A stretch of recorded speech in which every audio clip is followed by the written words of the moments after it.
you wanted the best, you've got the best podcast, the hottest podcast in the world. The Chris Voss Show, the preeminent podcast with guests so smart you may experience serious brain bleed. The CEOs, authors, thought leaders, visionaries, and motivators. Get ready. Strap yourself in. Keep your hands, arms, and legs inside the vehicle at all times, because you're about to go on a monster education roller coaster with your brain. Now, here's your host, Chris Voss. Hi, folks. It's Voss here from theChrisVossShow.com.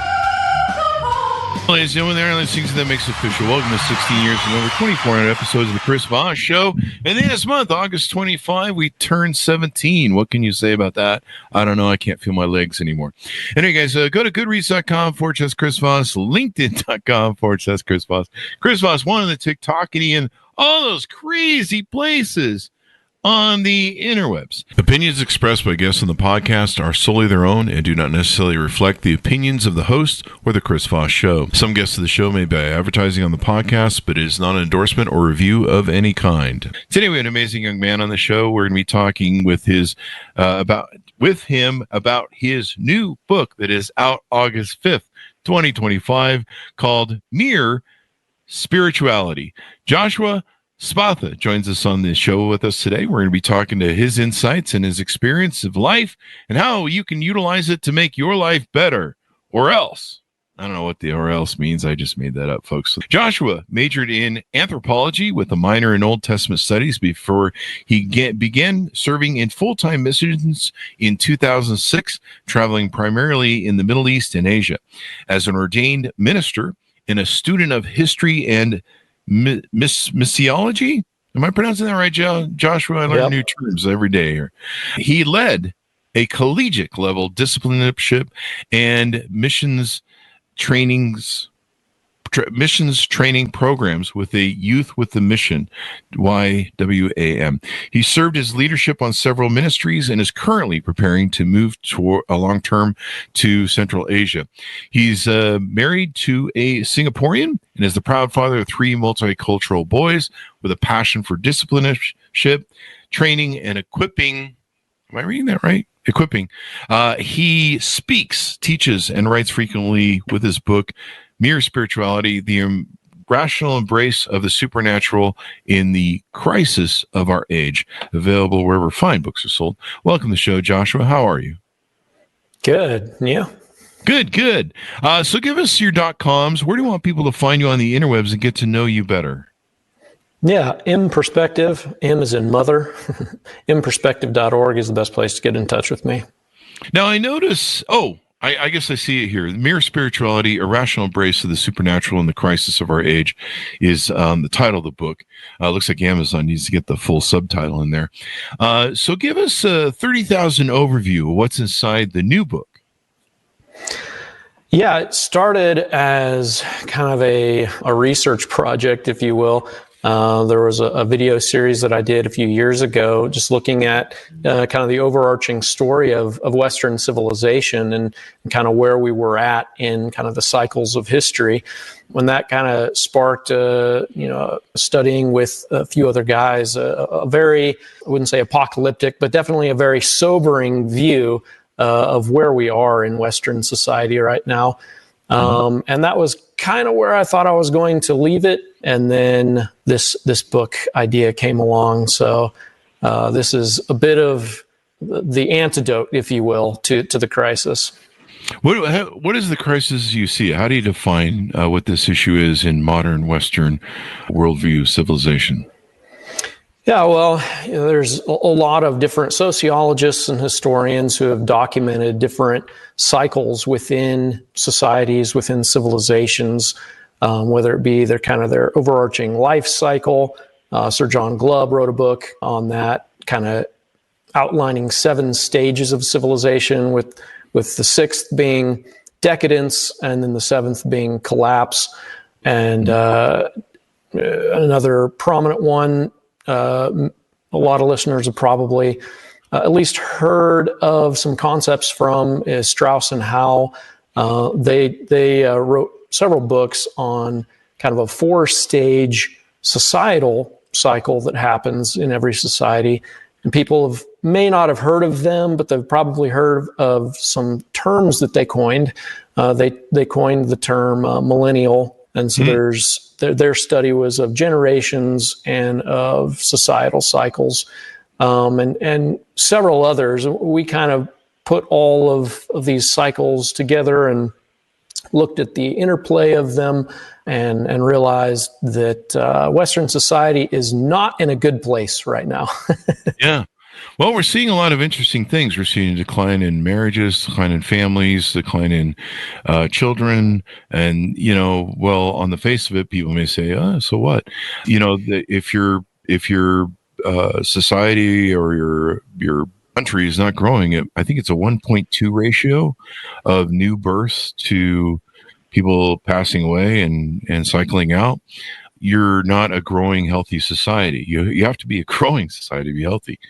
And so we're seeing that kind of in the Western Hemisphere, places like Japan, other places in Europe. A lot of Europe countries are going to disappear over the next, 25 to 50 years because they don't have enough new births and family and people coming in to feed the system. You've seen kind of the decline of that in the UK where, pensioners, they're clawing back pensioners' money because there's just not enough people to support paying the Social Security. We have the same problem with the boomers and everything else in our society and the debt we piled up to get here. And so, there's a lot of issues that are going on in Western society. You can probably go to a deeper level or other different levels of religiosity in that if you want, or just how it affects our government, how it affects, our culture, how it affects our economy for the very core, basically, of the economy. So with your book, you get into some of the details of this, and you talk about a cold or cool worldview and a warm worldview. Why does that matter? What is that about in giving them those tonalities?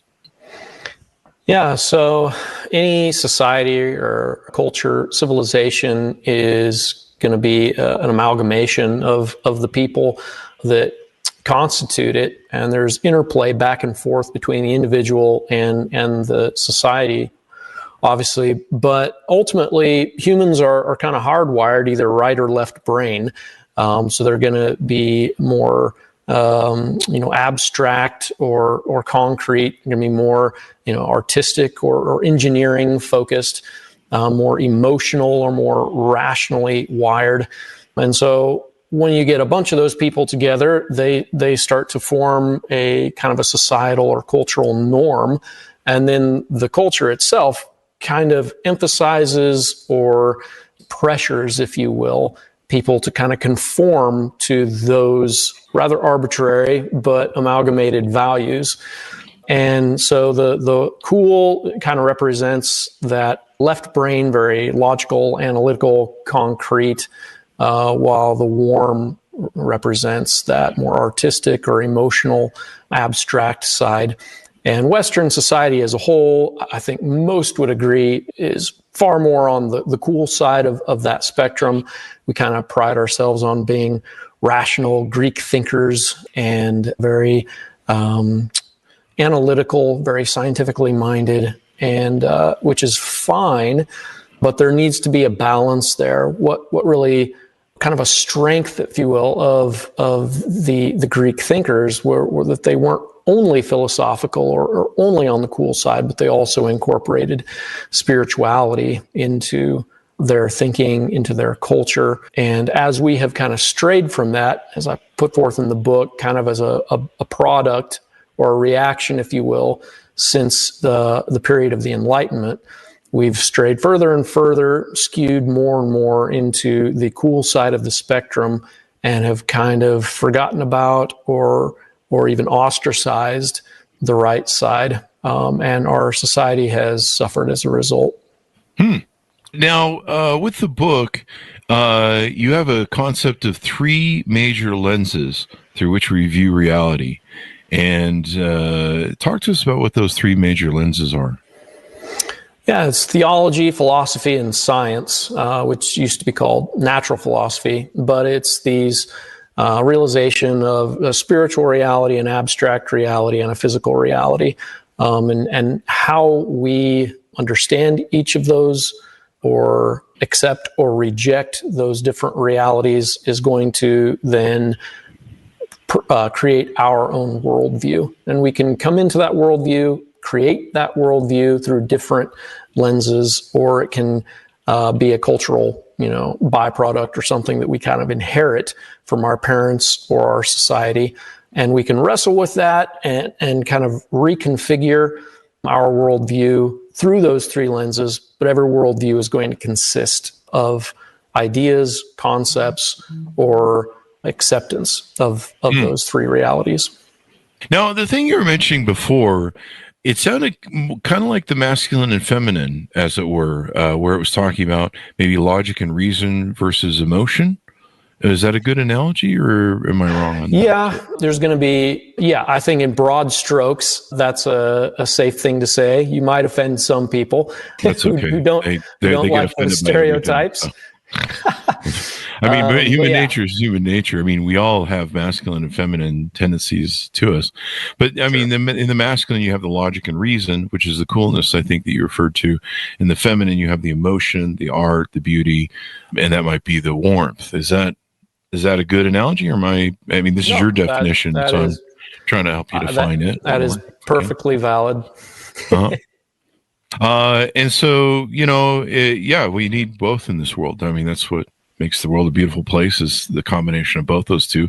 And everybody has them. I mean, everybody can move between their feminine and their masculine. And let's see, what else do we have on deck here for the questions? You talk about modern secular societies often hold beliefs with only superficial and even semantic distinctions from their religious counterparts. That's a whole lot to think about. What does that mean? Yeah, I think in our modern society, the idea of evolution has really taken root, and we've kind of applied that to every aspect and element of life. And so we like to think that our society is more advanced or more intelligent or more evolved than previous societies. And that's a very convenient, if not absolutely arrogant viewpoint. But because of that evolutionary concept or framework, we have a tendency to look at anything historical and kind of thumb our nose at it, or just assume that we are better, more advanced, or more enlightened today than our ancestors were. And therefore, we get into this kind of a binary or dichotomous thinking of either or rather than both and. And when we look back in history and see religion, we kind of think, well, we're progressing beyond that. Now we've become a secular society. We're more enlightened. We understand the physical world around us more. Therefore, we have no need of those religious concepts, ideas, wisdom, et cetera, et cetera. And so though consciously we reject those religious concepts or truths, the reality is, in the secular framework, we largely just substitute, again, rather semantic things, concepts, for those religious ideas. One example I give in the book, well, let me go even simpler example. In a religious society, you would have some type of higher authority or greatest authority, whether that's in polytheism, you have Zeus, for example, or in monotheism, obviously you have God, whether that be, a Christian or Muslim or whatever concept of monotheism. But in secular societies, we don't stray from those concepts. We just attribute that power and authority to different things. Primarily in secular societies, we give it to government, where we just assume and expect government to take care of every problem, to dictate morality, to care for society, and that concentration of power and authority can't possibly have any negative consequences. Because we just expect that government is somehow equivalent to the benevolent authority of a supreme God, even though, of course, we understand and experience on a daily basis the fallen nature of humankind, that we are not perfect, that we are very error prone, and we have a tendency to abuse power and authority rather than steward it. And so that's just one example. We still have the same paradigms, the same structures, but we substitute other entities within that structure to typically worse effect. We have not really improved or gotten better as a result of these substitutions. Oftentimes, it's actually worse. Well, that's how we roll as a human species. Sometimes we just go right off the deep end. Yes. But it's good that they have your book so that we can try and keep that from happening.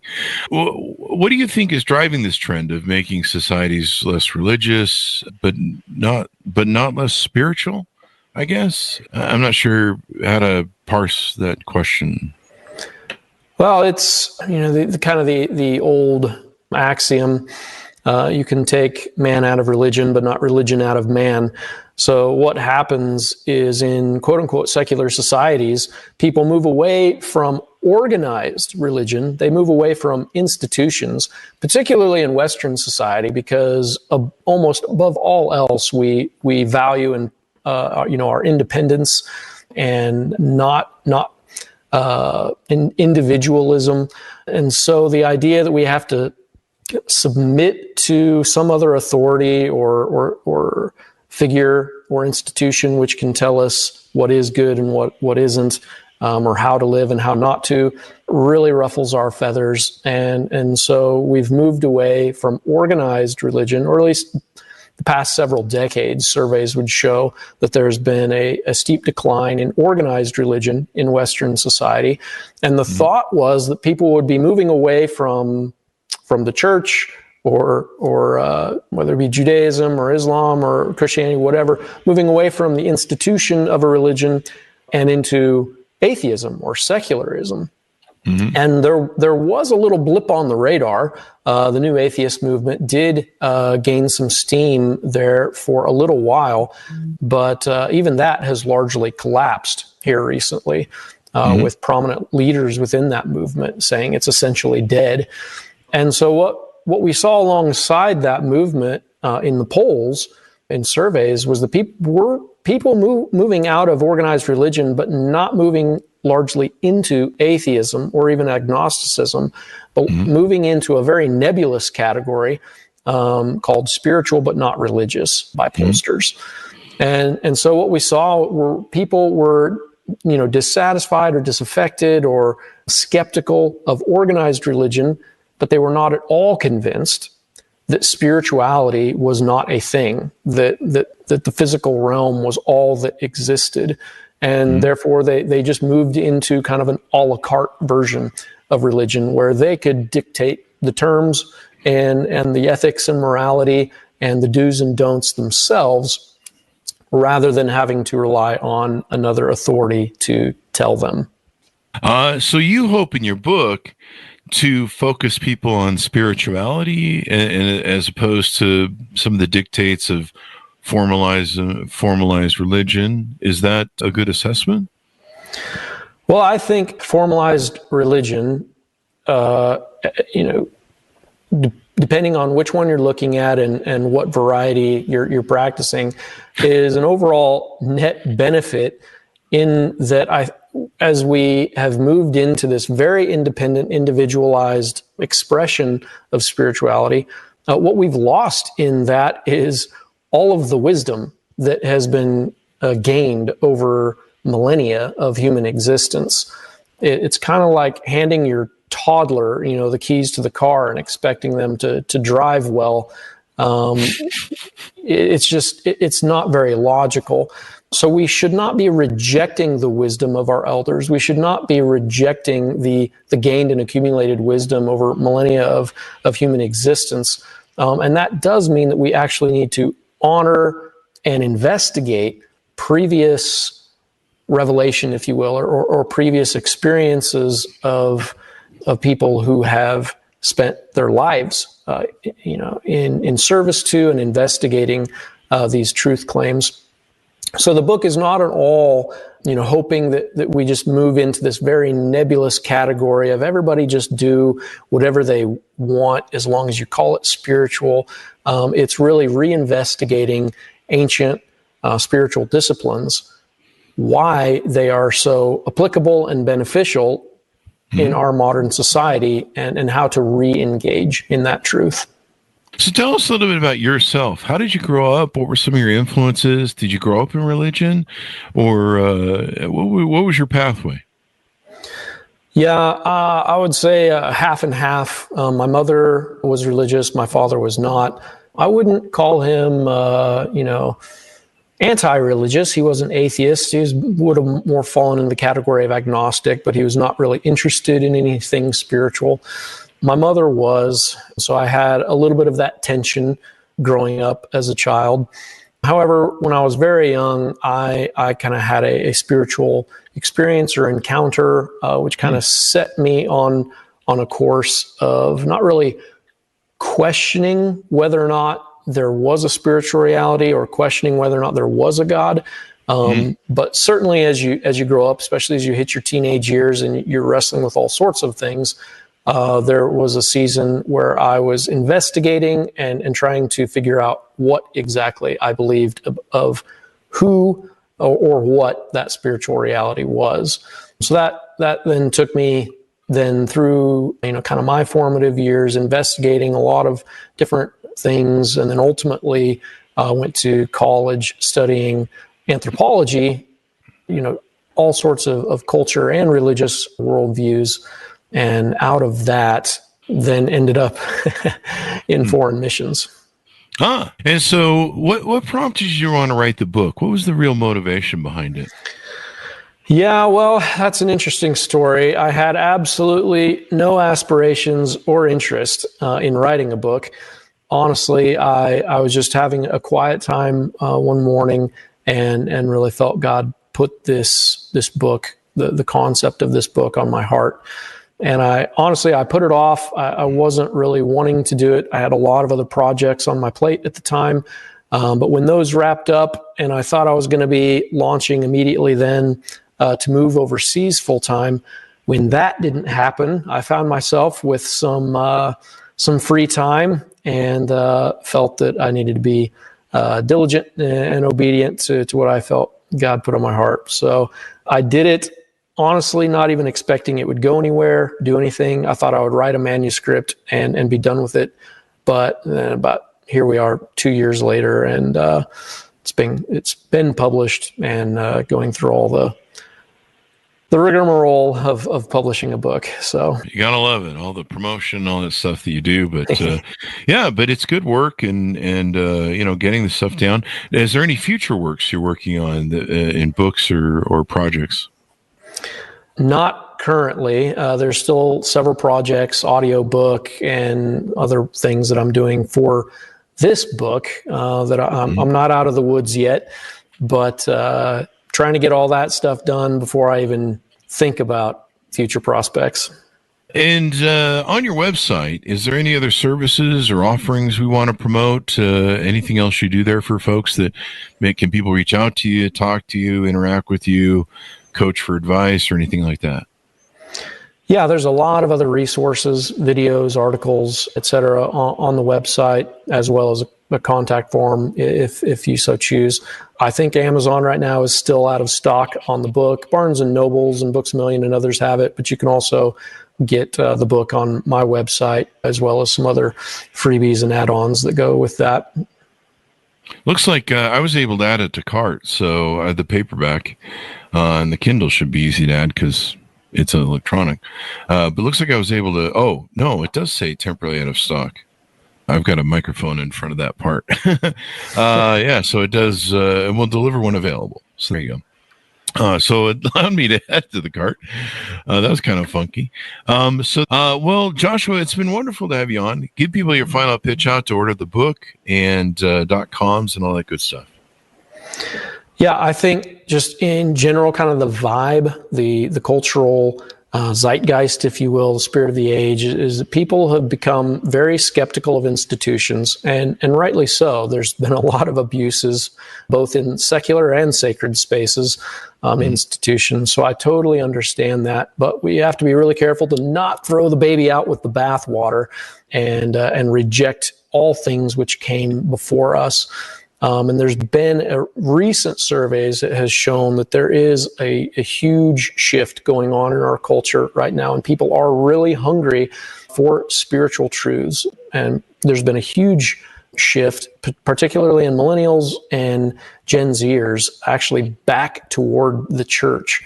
And so I'm hoping that this book really answers some questions for those who are interested, curious, searching for some answers, that this will give them not only a historical backdrop and explanation, but also a logical kind of introduction into spiritual practices. Well, it should be wonderful, Joshua. Thank you very much for coming to the show and sharing your message. We probably all need to be more spiritual and better in today's world, because it doesn't seem like things are going well. It's 2025. It could be wrong. I don't know. Maybe next year will be better. The longer I live, the more I lose faith in everything, I guess. But I try. There's hope. There's always hope, people. That's why we have the Chris Voss Show, and we have great authors like Joshua on. Thanks, Joshua, for being on the show. Thanks to my audience for tuning in. Order the book wherever fine books are sold. Mere Spirituality, a rational embrace of the supernatural in the crisis of our age. Out August 5th, 2025. Thanks for tuning in. Be good to each other. Stay safe. We'll see you guys next time. That's